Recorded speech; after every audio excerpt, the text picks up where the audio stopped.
Let's get the analysis. Jonathan EYAL joins us. He's Associate Director at the Royal United Services Institute. Jonathan, thank you for being with us. We heard from Jens Stoltenberg and from Emmanuel Macron. I'll start with Macron's assessment about NATO being basically brain dead. Where do you stand on that? Well, I'm not sure that this discussion is particularly useful. I mean, it is right for the French president to ask the question of whether the alliance is adapted for today's world. The difficulty, however, is that what the French president is suggesting is that a new European structure should replace NATO, which up to now was not the view of most countries, including France. Up to now, the argument was that the Europeans should do more for their own defense in parallel with NATO, or when NATO doesn't want to get involved.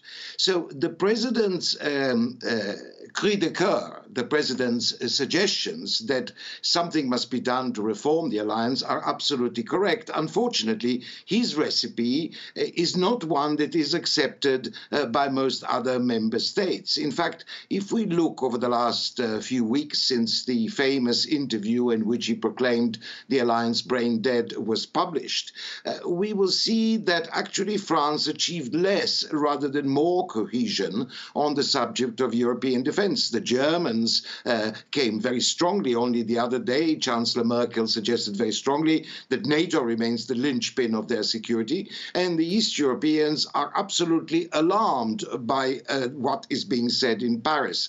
So I'm not sure this is particularly constructive either for the alliance or for France's foreign policy. And on the subject of Macron, given we're coming to you from Paris here, Turkey, only a few hours ago, their Foreign Minister Mevlut Davutoglu accusing him of supporting terrorism because of that meeting he had with the Syrian Democratic Forces. Is in some way here Emmanuel Macron proving to be quite a divisive figure within the structure? Well, first of all, it's worth remembering that Turkey has been a difficult customer, a difficult member of the North Atlantic Treaty Organization for decades. We tend to forget in the 70s and in the 80s, the confrontation between Greece and Turkey was much more important to both of them than the Cold War. So the alliance is used to deal with a very, very difficult member state, which is Turkey. I wouldn't say for a second that France is the problem in the relationship with Turkey.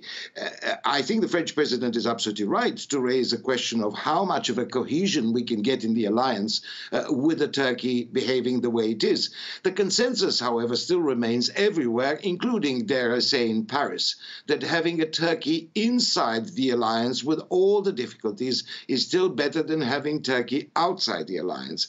So I wouldn't say that that there is any blame on the French for the behavior of the Turks. I think in many respects, President Macron has adopted a much more constructive attitude towards Turkey, and I wouldn't be too excited by accusations from Ankara about supposedly consorting with terrorism. Quite frankly, Ankara itself has a lot to answer. I think, my next question is going to be about Donald Trump, his attitude towards NATO, of course. His decision to withdraw the troops from northeastern Syria gave, in many ways, Turkey that green light to go ahead with their incursion. Is Trump the main problem, the main threat to NATO right now?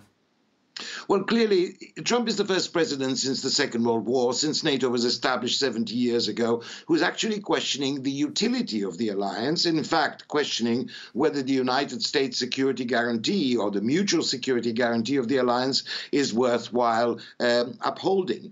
So, again, the French president was right to suggest that Mr. Trump is a very, very difficult partner.